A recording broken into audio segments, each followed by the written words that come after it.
ಅತ್ತೆ ಸೊಸೆಯರ ಹಲಸಿನಕಾಯಿ ಉಪ್ಪಿನಕಾಯಿ. ಹೇಳಿ ಸ್ವಾಮಿಯವರೇ, ನನ್ನ ಹೆಸರು ಶಾರದಾ, ಇವಳು ನನ್ನ ಸೊಸೆ ಹೆಸರು ಅನಾಮಿಕಾ. ಹೂಹಾರ ಹಾಕಿ ಆರತಿ ಮಾಡ್ಬೇಕಾ? ಅಯ್ಯೋ ಸ್ವಾಮಿ, ನಾವು ಕೆಲ್ಸಕ್ಕಾಗಿ ಬಂದಿದ್ದೀವಿ. ಕೆಲಸಕ್ಕಾಗಿ ಬಂದ ವಿಷಯ ಹೇಳದೆ ಈ ಪರಿಚಯಗಳು ನನಗೇನಕ್ಕಮ್ಮ? ಅತ್ತೆ, ಈ ಸಾರ್ ಬಹಳ ಕೋಪದಿಂದ ಇದ್ದಾರೆ, ಇನ್ನೇನು ಮಾತಾಡೋದ್ ಬೇಡ. ನಾವು ಮತ್ತೊಂದು ಫಂಕ್ಷನ್ ಹಾಲ್ಗೆ ಹೋಗೋಣ ಬನ್ನಿ. ಹೋಗಮ್ಮ ಹೋಗು. ಇಲ್ಲಿ ಇರು ಅಂತ, ನಮ್ಮ ಫಂಕ್ಷನ್ ಹಾಲಲ್ಲಿ ಕೆಲಸ ಮಾಡುವಂತ ನಿಮ್ಮನ್ಯಾರು ಕೇಳಿಲ್ವಲ್ಲ, ಹೋಗಿ. ಅಯ್ಯಯ್ಯೋ, ಕೋಪ ಮಾಡ್ಕೋಬೇಡಿಯಪ್ಪ. ಇದಕ್ಕೂ ಮೊದಲು ಅಡಿಗೆ ಮನುಷ್ಯರಾಗಿ ನೀವಿಬ್ಬರು ಕೆಲಸ ಮಾಡಿದ ಕಲ್ಯಾಣ ವೇದಿಕಾ ಫಂಕ್ಷನ್ ಹಾಲ್ ಓನರು ನನಗೊಳ್ಳೆ ಮಿತ್ರ. ನೀವು ಮಾಡಿದ ಅಡಿಗೆನ ತಿಂದು ಎಷ್ಟು ಜನ ವಾಂತಿ ಮಾಡ್ಕೊಂಡ್ರು, ಎಷ್ಟು ಜನ ಹಾಸ್ಪಿಟಲ್ಗೆ ಹೋಗಿದ್ದಾರೋ ವಿವರವಾಗಿ ಹೇಳಿದ್ದಾರೆ. ಮರ್ಯಾದೆಯಾಗಿ ಹೊರಟೋದ್ರೆ ಚೆನ್ನಾಗಿರುತ್ತೆ, ಇಲ್ಲ ಅಂದ್ರೆ ಹಿಂದೆ ಮುಂದೆ ಏನು ನಡೀತಿದೆ ಅಂತ ನೀವು ತಿಳ್ಕೊಳಲ್ವಾ ಸರ್? ಆ ಅಡಿಗೆ ಮಾಡಿದ್ದು ನಾವೇ, ಆದ್ರೆ ತೆಗೆದುಕೊಂಡು ಬಂದಿದ್ದು ಮಾತ್ರ ಕಲಬೆರಕೆ ಸಾಮಾನು. ಆ ತಪ್ಪು ನಮ್ದಲ್ವಲ್ಲ? ಎಷ್ಟು ಧೈರ್ಯ ನಿಂಗೆ? ನನ್ ಮಿತ್ರನೇ ಕಲಬೆರಕೆ ಸಾಮಾನ್ ತಂದು ಬೇಕು ಅಂತ ಅಡಿಗೆನ ಹಾಗೆ ಮಾಡಿಸಿದ್ದಾನೆ ಅಂತ ಹೇಳ್ತಾ ಇದೀಯಾ? ಹೋಗು ಹೋಗು. ಶಾರದಾ ಅನಾಮಿಕಾ ಮತ್ತೊಂದು ಮಾತು ಆಡದೆ ಮಾರುತಿರಾವ್ ಹತ್ರದಿಂದ ರೋಡ್ ಮೇಲಕ್ಕೆ ಬರ್ತಾರೆ. ನಡೆದುಕೊಳ್ಳುತ್ತಾ ಹಾಗೆ ಮುಂದಕ್ಕೆ ಹೋಗ್ತಾ ಇರ್ತಾರೆ. ಅತ್ತೆ, ಈಗಲೇ ನಾವು 2-3 ಫಂಕ್ಷನ್ ಹಾಲ್ ಹತ್ರ ಹೋಗಿದ್ವಿ. ಎಲ್ಲ ತರದ ಅಡಿಗೆ ಮಾಡ್ತೀವಿ, ನಮಗೊಂದು ಅವಕಾಶ ಕೊಡಿ ಅಂತ ಕೂಡ ಕೇಳಿದ್ವಿ. ಯಾರೊಬ್ಬರು ಕೂಡ ಅಗತ್ಯವಿದ್ದಾಗ ಕರಿತೀವಿ ಅಂತ ಕೂಡ ಹೇಳಿಲ್ಲ. ಮೇಲಾಗಿ ಕಲ್ಯಾಣ ವೇದಿಕೆಯಲ್ಲಿ ಮಾಡಿದ ಅಡಿಗೆ ಬಗ್ಗೆನೆ, ಆ ಅಡಿಗೆ ತಿಂದು ವಾಂತಿ ಮಾಡ್ಕೊಂಡವ್ರ ಬಗ್ಗೆನೆ ಹೇಳ್ಕೊಂಡು ಅವಮಾನ ಮಾಡ್ತಾ ಇದ್ದಾರೆ. ಸೊಸೆ, ಕೇಳದೆ ಅಮ್ಮ ಕೂಡ ಅನ್ನ ಹಾಕಲ್ಲ ಅಂತ ದೊಡ್ಡವರು ಹೇಳ್ತಾ ಇರ್ತಾರಲ್ವಾ, ಅದು ನಿಜಾನೇ ಅತ್ತೆ. ಎಲ್ರು ಮೊದಲು ಮಾಡ್ಕೊಂಡ ವಾಂತಿ ಬಗ್ಗೆನೆ ಮಾತಾಡ್ತಿದ್ದಾರೆ ಹೊರತು ಅದು ಕಲಬೆರಕೆ ಸಾಮಾನಿಂದ ನಡೆದಿತ್ತು ಅಂತ ಮಾತ್ರ ಯಾರು ಮಾತಾಡ್ತಾ ಇಲ್ಲ. ಸೊಸೆ, ತಿಳಿದು ಮಾಡಿದ್ರೆ ನಾವು ಭಯ ಪಡಬೇಕು, ಬಾಧೆ ಪಡಬೇಕು. ಅವರೇನೋ ಎಲ್ಲ ತರದ ಅಡಿಗೆ ಸಾಮಾನು ತಂದಿಟ್ರು, ನಾವೇನೋ ಅಡಿಗೆ ಮಾಡಿದ್ವಿ ಅಷ್ಟೇ ಹೊರತು ದುಡ್ಡು ಮಿಕ್ಸೋದಕ್ಕೆ ಜಿಪುಣತನ ಮಾಡಿಲ್ವಲ್ಲ. ನೀವೇನಾದ್ರೂ ಹೇಳಿಯತ್ತೆ, ನಾನು ನಿಮ್ ಜೊತೆ ಬರೋದಿಲ್ಲ, ಮನೆಗೆ ಹೊರಟೋಗ್ತೀನಿ. ಹಾಗಂದ್ರೆ ಹೇಗೆ ಸೊಸೆ? ನಾವು ಮನೆಗೆ ಹೋಗಿ ಏನ್ ಮಾಡೋಣ ಹೇಳು? ನನ್ಗೆ ಇಷ್ಟವಾದ ಹಲಸಿನಕಾಯಿ ಉಪ್ಪಿನಕಾಯಿ ಹಾಕೊಂಡು ಅನ್ನ ತಿಂತೀನಿ ಅತ್ತೆ. ನನ್ ಮಾತು ಕೇಳಮ್ಮ, ಇನ್ನೊಂದು ಫಂಕ್ಷನ್ ಹಾಲ್ ಹತ್ರ ಹೋಗಿ ಕೇಳಿ ಮನೆಗೆ ಹೋಗೋಣ. ಇನ್ನು ಒಂದೇ ಒಂದು ಅತ್ತೆ. ಸರಿಯಮ್ಮ, ಒಂದಂದ್ರೆ ಒಂದೇ. ಅತ್ತೆ ಸೊಸೆಯರು ಒಂದು ಫಂಕ್ಷನ್ ಹಾಲ್ ಹತ್ರಕ್ಕೆ ಬರ್ತಾರೆ. ಸೆಕ್ಯೂರಿಟಿ ಗಾರ್ಡ್ನ ಹತ್ರ, ಇಲ್ಲಿ ನೋಡಪ್ಪ, ನಮ್ಗೆ ಎಂತಹ ಕೆಲ್ಸದವರು ಬೇಡ ಅಂತ ನಮ್ ಸಾರ್ ಹೇಳಿದ್ದಾರೆ, ನೀವು ಹೋಗ್ಬೋದು ಎಂದು ಹೇಳುತ್ತಲೇ ಅನಾಮಿಕಂಗೆ ಕೋಪ ಬರುತ್ತೆ. ಅತ್ತೆ ಶಾರದಳನ್ನ ಬಿಟ್ಬಿಟ್ಟು, ನಾನು ಮನೆಗೆ ಹೋಗ್ತಾ ಇದ್ದೀನಿ, ಇನ್ನು ನೀವು ಯಾವಾಗಾದ್ರೂ ಬನ್ನಿ ಎಂದು ಮತ್ತೊಂದು ಮಾತು ಆಡದೆ ಶಾರದಾ ಹೇಳುವುದನ್ನು ಕೇಳಿಸಿಕೊಳ್ಳದೆ ಹೊರಟು ಹೋಗುತ್ತಾಳೆ. ನಿಮ್ಮ ಅಮ್ಮನ ಹೊಟ್ಟೆ ಹೊಡಿಯ, ನಿಲ್ಲೇ, ನಾನು ಕೂಡ ಬರ್ತಾ ಇದ್ದೀನಿ ಎನ್ನುತ್ತಾ ಶಾರದಾ ಅನಾಮಿಕಳ ಹಿಂದೆ ಓಡಲಿಕ್ಕೆ ಶುರು ಮಾಡುತ್ತಾಳೆ. ಇನ್ನು ರೋಡ್ ಪಕ್ಕದಲ್ಲಿರುವ ಮರದ ಕೆಳಗೆ ತಂದೆ ಮಗ ಪ್ರಸಾದ್ ರಮೇಶರು ನಿಂತಿರುತ್ತಾರೆ. ಮಗು ರಮೇಶು, ನಾವು ಕೂಲಿ ಕೆಲಸಕ್ಕೆ ಹೋಗ್ತಾ ಇದ್ದೀವಿ ಅಂತ ಮನೇಲಿ ಹೇಳೋದು. ನಾಳೆಯಿಂದ 1 ವಾರ ಆಗುತ್ತೆ ಕಣೋ, ಕೂಲಿ ದುಡ್ಡು ಕೊಡು ಅಂತ ಅತ್ತೆ ಸೊಸೆಯರಿಬ್ರು ಕೇಳ್ತಾರೆ. ಹೌದಪ್ಪ, ನಾನು ಅದೇ ವಿಷಯದ ಬಗ್ಗೆ ಆಲೋಚಿಸ್ತಾ ಇದ್ದೀನಿ. 1 ವಾರದಿಂದ 1 ದಿನ ಕೂಡ ನಮ್ಗೆ ಕೂಲಿ ಕೆಲಸನೇ ಸಿಕ್ಕಿಲ್ಲ. ಈ ದಿನ ಅಮ್ಮ ಅನಾಮಿಕಾ ಕೇಳಿದ್ರೆ ಏನ್ ಹೇಳ್ಬೇಕು ನನ್ಗೇನೋ ಅರ್ಥವಾಗ್ತಿಲ್ಲ. ನಾವು ಹೀಗೆ ಮೋಸ ಮಾಡ್ತಿದೀವಿ ಅಂತ ನಿಮ್ಮಮ್ಮಂಗೆ ತಿಳಿದ್ರೆ ಮಾತ್ರ ನಮ್ಮನ್ನ ಮಾಮೂಲಾಗಿ ಬಿಡಲ್ಲಪ್ಪ. ಎಲ್ಲ ತರದ ಆಟನೂ ನಮ್ ಜೊತೆಗೆ ಆಡ್ತಾಳೆ. ಅಪ್ಪ, ನೀವೊಂದು ಕೆಲಸ ಮಾಡಿ, ಸಾಯಂಕಾಲ ಆಗ್ತಾನೆ ದಿನ ಹೋಗೋ ಹಾಗೆ ಈ ದಿನ ನೀವು ಮನೆಗೆ ಹೋಗಿ. ಅಮ್ಮ ದುಡ್ಡಿನ ಬಗ್ಗೆ ಕೇಳಿದ್ರೆ 2 ದಿನದ ನಂತರ ಕೊಡ್ತಾರೆ ಅಂತ ಹೇಳಿದ್ರು. ನನ್ನ ಹೋಗು ಅಂತ ಇದೀಯಾ? ನೀನ್ ಎಲ್ಲಿಗೆ ಹೋಗ್ತೀಯ ಮಗನೇ? ದುಡ್ಡು ಬೇಕಲ್ಲಪ್ಪ. ನಾನು ನಮ್ಮ ಅತ್ತೆ ಮನೆಗೆ ಹೋಗ್ತೀನಿ, ನಮ್ಮ ಮಾವಂಗೆ ಹೇಳಿ ಸ್ವಲ್ಪ ದುಡ್ಡು ತಗೊಂಡ್ಬರ್ತೀನಿ.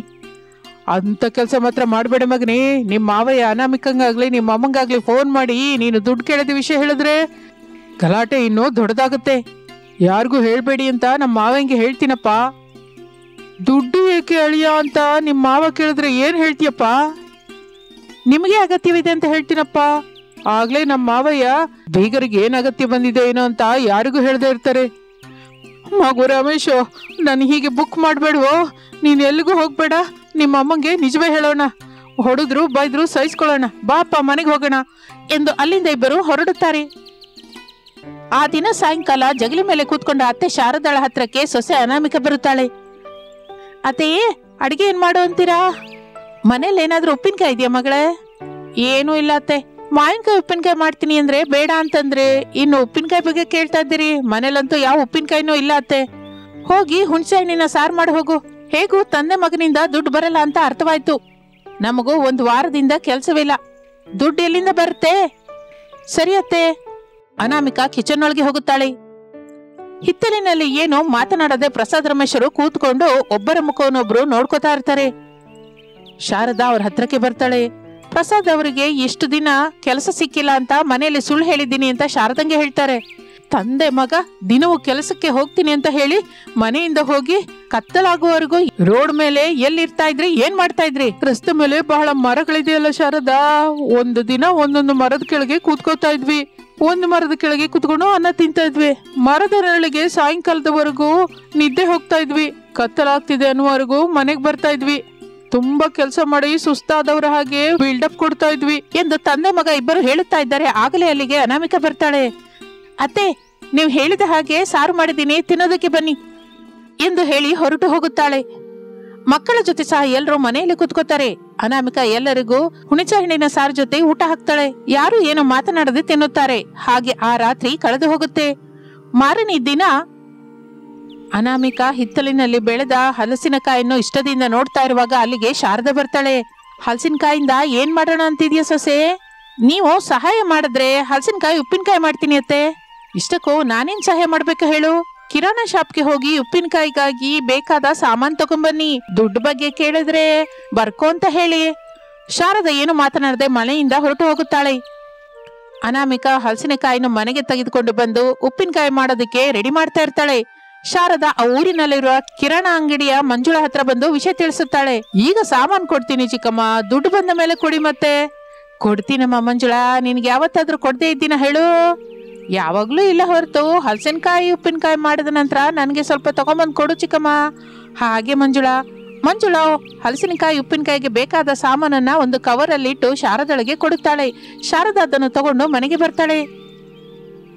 ಸೊಸೆ, ಹಲಸಿನಕಾಯಿ ಉಪ್ಪಿನಕಾಯಿ ಮಾಡೋದಕ್ಕೆ ಬೇಕಾದ ಸಾಮಾನು ತಗೊಂಬಂದೆ ಎಂದು ಅತ್ತೆ ಸೊಸೆಯರಿಬ್ಬರು ಸೇರಿ ಮಾತನಾಡಿಕೊಳ್ಳುತ್ತಾ ಹಲಸಿನಕಾಯಿ ಉಪ್ಪಿನಕಾಯಿ ಮಾಡುತ್ತಾರೆ.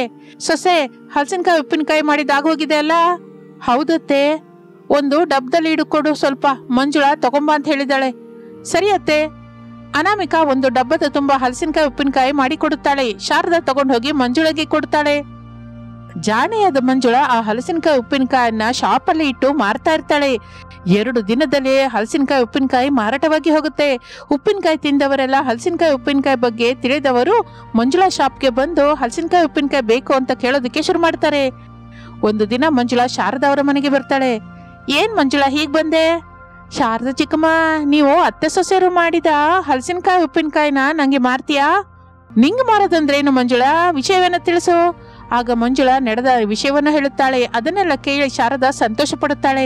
ಎಷ್ಟು ಶುಭವಾರ್ತೆ ಹೇಳಿದೆ ಮಂಜುಳಾ, ನೀನು 2,000 ರೂಪಾಯಿ ಕೊಟ್ರು ನಾನು ನಿಂಗೆ ಹಲಸಿನಕಾಯಿ ಉಪ್ಪಿನಕಾಯಿ ಕೊಡಲ್ಲ. ಮನೆ ಹತ್ರವೇ ಹಲಸಿನಕಾಯಿ ಉಪ್ಪಿನಕಾಯಿ ಮಾರ್ತೀವಿ ಅಂತ ನಾವೇ ಮಾರ್ಕೋತೀವಿ ಎಂದು ಹೇಳುತ್ತಲೇ ಮಂಜುಳಾ ಅತ್ತೆ ಸೊಸೆಯರಿಬ್ಬರನ್ನು ಬೈದುಕೊಳ್ಳುತ್ತಾ ಅಲ್ಲಿಂದ ಹೊರಟು ಹೋಗುತ್ತಾಳೆ. ಕೂಲಿ ಕೆಲಸಕ್ಕಾಗಿ ಹೋದ ಅನಾಮಿಕಾ ಮನೆಗೆ ಬರುತ್ತಾಳೆ. ಆಗ ಶಾರದಾ ಮಂಜುಳಾ ಬಂದು ಹೋದ ವಿಷಯ ಹೇಳುತ್ತಾಳೆ. ಸೊಸೆ, ನಾವು ಮನೆ ಹತ್ರನೇ ಹಲಸಿನಕಾಯಿ ಉಪ್ಪಿನಕಾಯಿ ಮಾಡಿ ಮಾರೋಣ, ತುಂಬಾ ಜನ ಕೊಂಡ್ಕೋತಾರಲ್ಲ. ಸರಿ ಅತ್ತೆ ಎಂದು ಆ ದಿನದಿಂದ ಅತ್ತೆ ಶಾರದಾ ಮನೆ ಹತ್ರ ಹಲಸಿನಕಾಯಿ ಉಪ್ಪಿನಕಾಯಿ ಮಾರ್ತಾ ಇದ್ರೆ ಸೊಸೆ ಅನಾಮಿಕಾ ತಳ್ಳುಗಾಡಿಯ ಮೇಲೆ ಹಲಸಿನಕಾಯಿ ಉಪ್ಪಿನಕಾಯಿ ಮಾರ್ತಾ ಇರ್ತಾಳೆ. ಹಾಗೆ ಅತ್ತೆ ಸೊಸೆಯರು ಹಲಸಿನಕಾಯಿ ಉಪ್ಪಿನಕಾಯಿ ವ್ಯಾಪಾರ ಮಾಡಿಕೊಳ್ಳುತ್ತಾ ಸಂತೋಷದಿಂದ ಜೀವಿಸ್ತಾ ಇರ್ತಾರೆ. ಇದು ಇಂದಿನ ಕತೆ. ಮತ್ತೊಂದು ಆಸಕ್ತಿಕರವಾದ ಕತೆ ಜೊತೆ ಮತ್ತೆ ಸೇರೋಣ. ಅಲ್ಲಿವರೆಗೂ ವಿರಾಮ. ನಮಸ್ತೆ. ಹೊಸ ಸೊಸೆಯ ಸಂಸಾರದ 4ನೇ ಭಾಗ. ಹೊಸ ಸೊಸೆಯ ಸಂಸಾರದ 3ನೇ ಭಾಗದ ನಂತರ ಶಾರದಾ ಬಾತ್ರೂಮ್ ಕ್ಲೀನ್ ಮಾಡುವ ಲಿಕ್ವಿಡ್ ಅನ್ನು ಹಿಡಿದುಕೊಂಡು ಟಬ್ಬಲ್ಲಿ ಕಾಲಿಟ್ಟು ಕಣ್ಣು ಮುಚ್ಚಿಕೊಂಡು ರಿಲ್ಯಾಕ್ಸ್ ಆಗ್ತಾ ಇರುವ ಅನಾಮಿಕಳ ಹತ್ರ ಬರ್ತಾಳೆ. ಅನಾಮಿಕಾ ಬೆಚ್ಚಿ ಬಿದ್ದು ಕಣ್ಣು ತೆಗೆಯುತ್ತಾಳೆ. ಲಿಕ್ವಿಡ್ ಡಬ್ಬ ಹಿಡಿದುಕೊಂಡ ಶಾರದಾ ಕಾಣಿಸುತ್ತಾಳೆ. ಹೇಳಿ ಅಮ್ಮನವ್ರೆ. ನೀನು ಸೊಸೆಯಾಗಿ ಈ ಮನೇಲಿರೋದು ನನಗೇನು ಇಷ್ಟವಿಲ್ಲ. ಅದಕ್ಕೆ ಈ ಲಿಕ್ವಿಡ್ ಅನ್ನ ನೀನಾಗಿ ಕುಡಿದು ಸತ್ತೋಗು. ಅದೇ ನಮ್ಮನವ್ರೆ, ಎಲ್ರು ಮಲ್ಕೊಂಡ ಮೇಲೆ ಮನೆಯೊಳಗಿಂದ ಹೊರಟು ಹೋಗು ಅಂತ ಹೇಳಿದ್ರಿ. ಈಗೇನೋ ಬಾತ್ರೂಮ್ ತೊಳೆಯುವ ಲಿಕ್ವಿಡ್ ತಗೊಂಡು ಕುಡಿದು ಸತ್ತು ಹೋಗು ಅಂತ ಹೇಳ್ತಾ ಇದ್ದೀರಾ? ನಿಜಕ್ಕೂ ನಿಮ್ಮ ಉದ್ದೇಶವೇನೋ ನನಗೆ ಅರ್ಥವಾಗ್ತಾ ಇಲ್ಲ ಅಮ್ಮನವ್ರೆ. ಇಲ್ಲಿ ನೋಡು ಅನಾಮಿಕಾ, ನಾನು ನಿನ್ನನ್ನು ಸೊಸೆಯಾಗಿ ಎಂತಹ ಪರಿಸ್ಥಿತಿಲೂ ಒಪ್ಕೊಳ್ಳಲ್ಲ. ನಿನ್ನನ್ನ ಈ ರಾತ್ರಿಗೆ ಮನೆಯಿಂದ ಹೊರಟೋಗು ಅಂತ ಹೇಳ್ದೆ, ನೀನು ಕೂಡ ಸರಿ ಅಂದೆ. ಆದ್ರೆ ಏನಾಯ್ತು ಹೇಳಿ ಅಮ್ಮನವ್ರೆ? ನಿಮ್ಮ ನಿರ್ಣಯ ಬದಲಾಯಿಸ್ಕೊಂಡ್ರ? ಇಲ್ಲ ಅನಾಮಿಕಾ, ನಾನು ಒಂದು ನಿರ್ಣಯಕ್ಕೆ ಬಂದೆ ಅಂದ್ರೆ ಅದನ್ನ ಸುಲಭವಾಗಿ ಬದಲಾಯಿಸೋದಿಲ್ಲ. ಇದಕ್ಕೂ ಮೊದಲು ಹಾಲಲ್ಲಿ ನನ್ ಮಗ ಬೆಣ್ಣೆಯಲ್ಲಿ ಉಪ್ಪು ಖಾರ ಕಲಿಸಿದ ಮಾಲಿನಿ ಕೀರ್ತಿಯರನ್ನು ಹಿಡ್ಕೊಂಡು ಸರಿಯಾಗಿ ಬುದ್ಧಿ ಹೇಳೋದನ್ನ ನೋಡ್ದೆ. ಆ ನಂತರ ಇನ್ನು ನೀನು ಮನೆಯಿಂದ ಹೊರಟೋದ್ರು ಮಗ ಎತ್ಕೊಂಡು ಮತ್ತೆ ತಿರುಗಿ ಬರ್ತಾನೆ ಅಂತ ಅರ್ಥವಾಯ್ತು. ಅದಕ್ಕೆ ಅನಾಮಿಕಾ, ನಾನು ಈ ಲಿಕ್ವಿಡ್ ಕುಡಿದು ಇಲ್ಲೇ ಸತ್ ಹೋಗು ಅಂತ ಇದ್ದೀರಾ? ಅಷ್ಟೇನಾ ಅಮ್ಮನವ್ರೆ? ಅಷ್ಟೇ ಅನಾಮಿಕಾ, ತಡ ಮಾಡದೆ ಕುಡಿದ್ಬಿಡು. ಮತ್ತೆ ನನ್ ಮಗ ಬರ್ತಾನೆ, ತಗೋ, ಕ್ಷಣ ಕೂಡ ತಡ ಮಾಡದಿ ಚಕಚಕ ಕುಡಿ ಅನಾಮಿಕಾ. ಅನಾಮಿಕಾ ಕೈಯಲ್ಲಿ ಲಿಕ್ವಿಡ್ ಡಬ್ಬವನ್ನು ಇಡುತ್ತಾಳೆ ಶಾರದಾ. ಅಲ್ಲಿಗೆ ರಮೇಶ್ ಬರ್ತಾನೆ. ಅನಾಮಿಕಳ ಕೈಯಲ್ಲಿರುವ ಲಿಕ್ವಿಡ್ ಡಬ್ಬವನ್ನು ನೋಡುತ್ತಾನೆ. ಏನ್ ಮಾಡ್ತಾ ಇದೀಯ ಅನಾಮಿಕಾ ಎಂದು ಆವೇಶದಿಂದ ಅನಾಮಿಕಳ ಹತ್ರ ಬರ್ತಾನೆ. ತಕ್ಷಣ ಶಾರದಾ ಅಲ್ಲಿಯ ಪರಿಸ್ಥಿತಿಯನ್ನು ತನಗೆ ಅನುಕೂಲವಾಗಿ ಬದಲಾಯಿಸಿಕೊಂಡು, ಬೇಡ ಅನಾಮಿಕಾ, ಮಾಲಿನಿ ಕೀರ್ತಿ ಮಾಡಿದ ಕೆಲಸಕ್ಕೆ ನೀನು ಭಯಪಟ್ಟು ಈ ಲಿಕ್ವಿಡ್ ಕುಡಿಯೋದು ಅಷ್ಟು ಒಳ್ಳೇದಲ್ಲ. ನಿನಗೆ ಧೈರ್ಯ ಹೇಳೋದಕ್ಕೆ, ಅವ್ರಿಗೆ ಬುದ್ಧಿ ಹೇಳೋದಕ್ಕೆ ದೊಡ್ಡ ದಿಕ್ಕಾಗಿ ನಾನಿದ್ದೀನಲ್ಲ. ನಿನ್ಗೆ ದುಃಖವಾದ್ರೆ ನಂಗೆ ಹೇಳ್ಬೇಕಲ್ಲ. ಶಾರದಾ ಹಾಗೆ ಅನ್ನುತ್ತಾ ಇದ್ದರೆ ಅನಾಮಿಕಾ ಅಯೋಮಯದಿಂದ ನೋಡ್ತಾ ಇರ್ತಾಳೆ. ರಮೇಶ್ ಅಲ್ಲಿಗೆ ಬಂದು, ಅಮ್ಮ, ಈ ಮನೇಲಿ ಏನ್ ನಡೀತಾ ಇದೆಯೋ ನನಗ್ ಚೆನ್ನಾಗಿ ಗೊತ್ತು.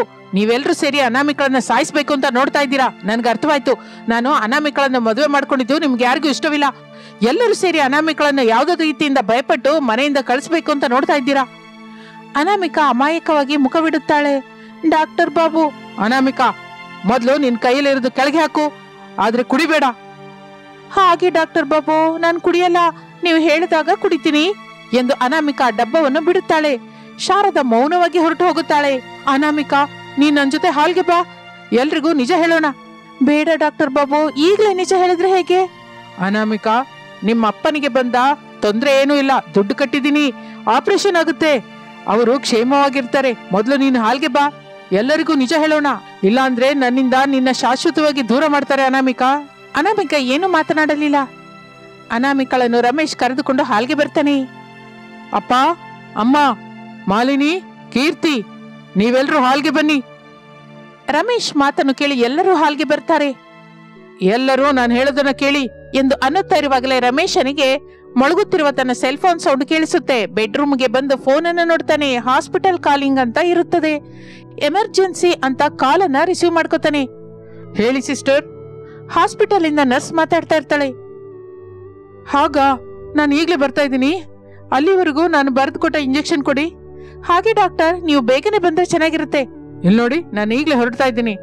ರಮೇಶ್ ಫೋನ್ ಅನ್ನು ತೆಗೆದುಕೊಂಡು ಹಾಲ್ಗೆ ಬರ್ತಾನೆ. ಹಾಲಲ್ಲಿ ಅನಾಮಿಕಳ ಜೊತೆ ಎಲ್ಲರೂ ನಿಂತಿರುತ್ತಾರೆ. ರಮೇಶ್ ಅವರನ್ನು ನೋಡ್ತಾನೆ. ನಂಗೆ ಹಾಸ್ಪಿಟಲ್ ಇಂದ ಎಮರ್ಜೆನ್ಸಿ ಕಾಲ್ ಬಂದಿದೆ, ನಾನು ಹೋಗ್ತಾ ಇದ್ದೀನಿ.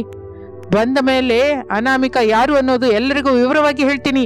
ಅಲ್ಲಿವರೆಗೂ ನಿನ್ ಹೆಂಡತಿಗೆ ಏನು ಆಗದಾಗೆ ನಾನ್ ನೋಡ್ಕೋತೀನಿ ಕಣೋ ಎಂದು ಶಾರದಾ ಹೇಳುತ್ತಲೇ ರಮೇಶ್ ಮನೆಯೊಳಗಿಂದ ಹೊರಟು ಹೋಗುತ್ತಾನೆ. ಏನಮ್ಮ ಸೊಸೆ, ನೀನು ರೂಮ್ ಒಳಗೆ ಹೋಗು. ಅನಾಮಿಕಾ ಬೆಡ್ರೂಮ್ ಒಳಗೆ ಹೋಗುತ್ತಾಳೆ. ಮಾಲಿನಿ, ಕೀರ್ತಿ, ಶಾರದಾ ಮೂವರು ಸೋಫಾದಲ್ಲಿ ಕೂತ್ಕೋತಾರೆ. ರಮೇಶ್ ಹಾಸ್ಪಿಟಲ್ಗೆ ಹೋಗ್ತಾನೆ. ನರ್ಸ್ ಜೊತೆ ಮಾತಾಡ್ತಾ ಇರ್ತಾನೆ. ಈಗ ರಾಜಂಗೆ ಹೇಗಿದೆ ಸಿಸ್ಟರ್? ವಿಷಮವಾಗಿದೆ ಡಾಕ್ಟರ್, ಅದಕ್ಕೆ ನಿಮ್ಗೆ ಫೋನ್ ಮಾಡಿದೆ. ರಮೇಶ್ ಟೆನ್ಷನ್ ಪಡುತ್ತಾ ರಾಜಯ್ಯ ಇರುವ ರೂಮ್ಗೆ ಹೋಗುತ್ತಾನೆ. ಬೆಡ್ ಮೇಲೆ ರಾಜಯ್ಯ ಸತ್ತು ಹೋಗಿರ್ತಾನೆ.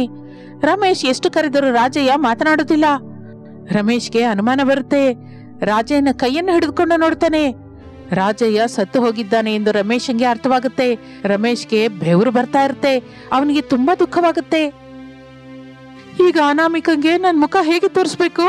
ಅವ್ರ ತಂದೆ ರಾಜಯ್ಯನಿಗೆ ಎಂತಹ ಪ್ರಮಾದವೂ ಇಲ್ಲ ಅಂತ ಆಪರೇಷನ್ ಮಾಡಿದ್ರೆ ಸರಿ ಹೋಗ್ತಾರೆ ಅಂತ ನಾನೇ ಹೇಳ್ದೆ. ಆದ್ರೆ ಈಗ ನಿಮ್ಮ ಅಪ್ಪ ಸತ್ತು ಹೋಗಿದ್ದಾರೆ ಅಂತ ನನ್ನ ಬಾಯಿಂದ ನಾನೇ ಹೇಗೆ ಅನಾಮಿಕಂಗೆ ಹೇಳ್ಬೇಕು? ಆದ್ರೆ ತಪ್ಪಲ್ಲ ಡಾಕ್ಟರ್, ರಾಜಯ್ಯನ ಡೆಡ್ ಬಾಡಿನ ಎಷ್ಟು ದಿನ ಅಂತ ಹಾಸ್ಪಿಟಲ್ ಇಟ್ಕೋತೀವಿ ಹೇಳಿ? ನಮ್ಮ ಹಾಸ್ಪಿಟಲ್ MDಗೆ ತಿಳಿದ್ರೆ ಚೆನ್ನಾಗಿರಲ್ಲ ಡಾಕ್ಟರ್. ನೀವು ಮಾಡಬೇಕಾದ್ದೇನಾದ್ರೂ ಇದ್ರೆ ಪೂರ್ತಿ ಮಾಡಿ ಸಿಸ್ಟರ್, ನಾನು ಸೈನ್ ಮಾಡ್ತೀನಿ. ರಾಜಯ್ಯನ ಡೆಡ್ ಬಾಡಿನ ತಗೊಂಡು ಹೋಗ್ತೀನಿ ಎಂದು ಹೇಳಿ ರಮೇಶ್ ತನ್ನ ಕ್ಯಾಬಿನ್ ಒಳಗೆ ಬಂದು ದಿಗಿಲಿನಿಂದ ಕೂತ್ಕೋತಾನೆ. ಅವನ ಕಣ್ಣಿನ ತುಂಬಾ ನೀರು ಬರ್ತಾ ಇರುತ್ತೆ. ಹಾಲಲ್ಲಿ ಕೂತ್ಕೊಂಡ ಶಾರದಾಳ ಹತ್ರ, ಆಂಟಿ, ರಾಮ ಅನಾಮಿಕಳನ್ನ ಹಾಲ್ಗೆ ಏನ್ ಹೇಳ್ಬೇಕು ಅಂತ ಕರ್ಕೊಂಡ್ ಬಂದಿರ್ತಾನೆ. ಅತ್ತನ್ ಕೇಳಿದ್ರೆ ಏನ್ ಹೇಳ್ತಾರೆ ಮಾಲಿನಿ? ನನ್ ಕೇಳು, ನಾನ್ ಹೇಳ್ತೀನಿ. ನಿಂಗ್ ಗೊತ್ತಾ? ಅಂದ್ರೆ ಹೇಳು ಕೀರ್ತಿ. ಇದ್ರಲ್ಲಿ ಅಷ್ಟೆಲ್ಲ ಆಲೋಚಿಸೋದಕ್ಕೆ ಏನಿದೆ ಮಾಲಿನಿ? ನೀನು ನಾನು ಅನಾಮಿಕಳನ್ನು ಸಾಯಿಸೋದಕ್ಕೆ ಪ್ರಯತ್ನ ಮಾಡ್ತಾ ಇದ್ದೀವಿ ಅಂತ ರಾಮ್ಗೆ ಅರ್ಥವಾಗಿ ಹೋಗಿದೆ. ಅನಾಮಿಕಳನ್ನ ಕರ್ಕೊಂಡ್ಬಂದು ಮನೆಯಲ್ಲಿರುವವರೆಲ್ಲರೂ ಜಾಗೃತಿಯಾಗಿ ಕೇಳಿ, ಅನಾಮಿಕಾ ನನ್ನ ಹೆಂಡತಿ, ಅವಳಿಗೆ ಎಂತಹ ಹಾನಿ ಮಾಡಿದ್ರು ನಾನು ಸುಮ್ಮನೆ ಇರಲ್ಲ ಅಂತ ಗಟ್ಟಿಯಾಗಿ ವಾರ್ನಿಂಗ್ ಕೊಡೋದಕ್ಕೆ. ಕೀರ್ತಿ, ನೀನ್ ಹೇಳೋದು ನಿಜನೇ ಆಗಿರ್ಬೋದು. ರಾಮ್ ನಮಗೆ ಹೇಗೂ ಇನ್ನೂ ವಾರ್ನಿಂಗ್ ಕೊಟ್ಟಿಲ್ಲ. ಹಾಸ್ಪಿಟಲ್ಗೆ ಹೋಗಿದ್ದಾನೆ. ಅನಾಮಿಕಾ ಒಬ್ಬಳೇ ಬೆಡ್ರೂಮ್ ಅಲ್ಲಿ ಮಲಗಿದ್ದಾಳೆ. ಈಗ ನಾವು ಏನ್ ಮಾಡಿದ್ರು ತಪ್ಪಲ್ಲ ಕೀರ್ತಿ. ಬೇಡ ಮಾಲಿನಿ, ಈಗೇನು ಮಾಡಬೇಡ. ಈಗೇನು ಮಾಡಿದ್ರು ರಮೇಶ್ ನಮ್ಮನ್ನ ಕ್ಷಮಿಸೋದಿಲ್ಲ. ರಮೇಶ್ ಹಾಸ್ಪಿಟಲ್ಗೆ ಹೋಗ್ತಾ ಅನಾಮಿಕಳ ಜವಾಬ್ದಾರಿ ನಮಗ್ ಕೊಟ್ಟು ಹೋಗಿದ್ದಾನೆ. ನಾನು ಇಲ್ಲಿ ಇರುವಾಗ್ಲೇ ಅನಾಮಿಕಂಗೆ ಏನಾದ್ರೂ ನಡೆದ್ರೆ ಮಗನ ಮನಸ್ಸು ಒಡೆದೋಗುತ್ತೆ. ಅನಾಮಿಕಳನ್ನ ಕರ್ಕೊಂಡು ದೂರವಾಗಿ ಹೊರಟೋಗ್ತಾನೆ. ಅದನ್ನ ನಾನು ಸಹಿಸಲಾರೆ. ಹೌದು ಕೀರ್ತಿ, ಆಂಟಿ ಹೇಳಿದ್ದು ಕೂಡ ನಿಜಾನೇ. ರಾಮ್ ಬರುವವರೆಗೂ ನಾವು ಅನಾಮಿಕಳನ್ನು ಚೆನ್ನಾಗಿ ನೋಡ್ಕೋಬೇಕು. ಈಗ ಅನಾಮಿಕಂಗೆ ಇರುವೆ ಕಚ್ಚಿದ್ರು ನಮ್ದೇ ತಪ್ಪು, ಸೊಳ್ಳೆ ಕಚ್ಚಿದ್ರು ನಮ್ದೇ ತಪ್ಪು. ಮೂವರು ಹೋಗಿ ಅನಾಮಿಕಂಗೆ ಏನ್ ಬೇಕೋ ಕೇಳಿ ಮಾಡಿಕೊಡೋಣ ಬನ್ನಿ. ನಾನ್ ಬರಲ್ಲ, ನೀವಿಬ್ರು ಹೋಗಿ ಅವಳಿಗೆ ಏನ್ ಬೇಕೋ ಕೇಳಿ ಮಾಡಿಕೊಡಿ. ರಮೇಶ್ ಬರುವವರೆಗೂ ಯಾವ ಹಾನಿಯೂ ಮಾಡದ ಹಾಗೆ ಜಾಗೃತಿಯಾಗಿ ನೋಡ್ಕೊಳ್ಳಿ. ನಾನು ಎಲ್ಲಿ ಬೆಂಕಿ ಹಚ್ಚಬೇಕೋ ಅಲ್ಲಿ ಇಟ್ಟಿದ್ದೀನಿ ಬಿಡಿ. ಮಾಲಿನಿ ಕೀರ್ತಿ ಅಯೋಮಯದಿಂದ ಮುಖವನ್ನು ನೋಡ್ಕೋತಾರೆ. ಅರ್ಥವಾಗಿಲ್ಲ ಆಂಟಿ. ಎಲ್ಲ ಅರ್ಥವಾಗುತ್ತೆ. ಹೋಗಿ ನಾನು ಹೇಳಿದ್ದು ಮಾಡಿ ಎಂದು ಶಾರದಾ ಹೇಳುತ್ತಲೇ ಮಾಲಿನಿ ಕೀರ್ತಿ ಸೇರಿ ಮಲಗಿಕೊಂಡ ಅನಾಮಿಕಳ ಹತ್ರಕ್ಕೆ ಬರ್ತಾರೆ. ಇನ್ನು ಮತ್ತೊಂದು ಕಡೆ ರಮೇಶ್ ಆಂಬುಲೆನ್ಸ್ಗೆ ರಾಜಯ್ಯನ ಶವವನ್ನು ಹಾಕಿಕೊಂಡು ಮನೆಗೆ ಬರುತ್ತಾನೆ. ಆಂಬುಲೆನ್ಸ್ ಸೌಂಡ್ ಕೇಳಿ ಶಾರದಾ ಪ್ರಸಾದ್ ಮಾಲಿನಿ ಕೀರ್ತಿ ಗಾಬರಿಯಾಗುತ್ತಾ ಹೊರಗೆ ಬರುತ್ತಾರೆ. ರಮೇಶ್ ದುಃಖದಿಂದ ಮುಖವಿಟ್ಟು, ಎಲ್ರು ಬಂದ್ರು ಹೊರತು ಅನಾಮಿಕ ಬಂದಿಲ್ಲ. ಅನಾಮಿಕ ಎಲ್ಲಿದ್ದಾಳಮ್ಮ? ಮಗು ರಮೇಶು, ಆಂಬುಲೆನ್ಸ್ ಮನೆಗೆ ತಗೊಂಬಂದೆ. ಯಾರಿಗೆ ಎಮರ್ಜೆನ್ಸಿ ಆಗಿದೆ? ಹೇಳು ಮಗನೇ, ಏನ್ ನಡೀತು? ಯಾಕೆ ಆಂಬುಲೆನ್ಸ್ ನಮ್ಮನೆಗೆ ತಂದೆ? ಮಾಲಿನಿ, ನೀನ್ ಹೋಗಿ ಅನಾಮಿಕನ್ ಕರ್ಕೊಂಬಾ. ಏನಾಯ್ತು ಹೇಳು ಮಗನೇ? ಅನಾಮಿಕ ಅವರ ಅಪ್ಪ ಸತ್ತೋದ್ರಮ್ಮ ಎಂದು ರಮೇಶ್ ಹೇಳುತ್ತಲೇ ಪ್ರಸಾದ್ಗೆ ಸಹಾನುಭೂತಿ ಆಗುತ್ತದೆ. ಆದರೆ ಶಾರದಂಗೆ ಮಾತ್ರ ಅಸಹ್ಯವಾಗುತ್ತೆ. ಕೋಪದಿಂದ, ಮಗು ರಮೇಶು, ನೀನೇನ್ ಮಾಡ್ತಾ ಇದೀಯೋ ನಿಂಗೆ ಅರ್ಥವಾಗ್ತಾ ಇದೆಯಾ? ಈಗೇನು ಮಾತಾಡ್ಬೇಡಮ್ಮ, ನಾನು ಹೋಗಿ ಅನಾಮಿಕನ ಕರ್ಕೊಂಡ್ಬರ್ತೀನಿ. ಅನಾಥ ಶವನ ತಗೊಂಡು ಮನೆಗೆ ಬರೋದೇನ ಮಗನೇ? ಒಂದು ಫೋನ್ ಮಾಡಿ ಮನೆಗೆ ಕರ್ಕೊಂಬಹುದಾ ಬೇಡವಾ ಅಂತ ಕೇಳೋದೇನಿಲ್ವಾ? ಅಪ್ಪ, ಅನಾಮಿಕಾ ಈ ಮನೆಗೆ ಸೊಸೆ ಅಲ್ವಾ? ಅವಳ ತಂದೆ ಸತ್ತು ಹೋಗಿದ್ದಾರೆ. ಮಗು ರಮೇಶು, ಅನಾಮಿಕಳ ತಂದೆ ಸತ್ತು ಹೋದ್ರೆ ಅನಾಮಿಕಳನ್ನ ಕರ್ಕೊಂಡು ಹೋಗ್ಬೇಕು ಹೊರತು ಶವನ ಕರ್ಕೊಂಡು ಮನೆಗೆ ಬರಬಾರ್ದು. ಮೊದಲು ನಮ್ಮ ಮನೆ ಮುಂದಿಂದ ತಗೊಂಡು ಹೋಗು. ಅಮ್ಮ ಪ್ಲೀಸ್, ಅನಾಮಿಕಳನ್ನ ಕರ್ಕೊಂಡು ಅವ್ರ ಮನೆಗೆ ಹೋಗ್ತೀನಿ, ಸ್ವಲ್ಪ ಸಮಾಧಾನವಾಗಿರು ಎಂದು ರಮೇಶ್ ಚಕಚಕ ಬೆಡ್ರೂಮ್ ಒಳಗೆ ಮಲಗಿಕೊಂಡ ಅನಾಮಿಕಳ ಹತ್ರ ಬರ್ತಾನೆ. ಬೆಡ್ ಮೇಲೆ ಅನಾಮಿಕ ಹಾಯಾಗಿ ಮಲಗಿರ್ತಾಳೆ. ಅನಾಮಿಕಳನ್ನು ನಿಧಾನವಾಗಿ ಎಬ್ಬಿಸಿ ಆಂಬುಲೆನ್ಸ್ ಹತ್ರ ಕರ್ಕೊಂಡ್ಬಂದು ಸತ್ತು ಹೋದ ತನ್ನ ತಂದೆಯ ಶವವನ್ನು ತೋರಿಸುತ್ತಾನೆ. ತನ್ನ ತಂದೆ ಸತ್ತು ಹೋದ ವಿಷಯ ಅನಾಮಿಕಂಗೆ ಅರ್ಥವಾಗುತ್ತೆ. ಗಟ್ಟಿಯಾಗಿ ದುಃಖದಿಂದ ಹೀಗಂತಾಳೆ, ಅಪ್ಪ ಎಂದು ಅಳುತ್ತಾ ಇರುತ್ತಾಳೆ. ಅದನ್ನು ನೋಡಿ ಶಾರದಾ ಮಾತ್ರ ಒಳಗೊಳಗೆ ಸಂತೋಷ ಪಡುತ್ತಾ, ನನ್ ಜೊತೆ ಇಟ್ಕೊಂಡ್ರೆ ಹೀಗೆ ಇರುತ್ತೆ. ಸೊಸೆಯಾಗಿ ಬಂದ ಅನಾಮಿಕಳ ಬಗ್ಗೆ ನನಗೇನು ಗೊತ್ತಿಲ್ಲ ಅಂತ ಮಗ ಅಂದ್ಕೊಂಡಿದ್ದಾನೆ. ಆದ್ರೆ ನಾನು ಅವಳ ತಾಯಿ ಅಲ್ವಾ, ಅದಕ್ಕೆ ಮಾರು ವೇಷದಲ್ಲಿ ಹೋಗಿ ಅನಾಮಿಕಳ ತಂದೆಗೆ ವಿಷ ಕೊಟ್ಟಿದ್ದೀನಿ. ತಂದೆನ ಮೇಲಕ್ಕೆ ಕಳಿಸಿದ್ದೀನಿ. ಅನಾಮಿಕಳನ್ನು ಕೂಡ ಮನೆಯಿಂದ ಕಳಿಸ್ಬಿಡ್ತೀನಿ ಎಂದು ಶಾರದಾ ಅಂದುಕೊಳ್ಳುತ್ತಾ ಇರುತ್ತಾಳೆ. ಈ ಕಥೆಯಲ್ಲಿ ಮುಂದೆ ಏನಾಗುತ್ತದೆ ಎಂದು ತಿಳಿದುಕೊಳ್ಳಬೇಕು ಎಂದ್ರೆ ಮತ್ತೊಂದು ಎಪಿಸೋಡ್ ವರೆಗೂ ಕಾಯ್ದು ನೋಡೋದಕ್ಕೆ ತಪ್ಪದಿಲ್ಲ. ಇದು ಇಂದಿನ ಕತೆ. Thank you for watching.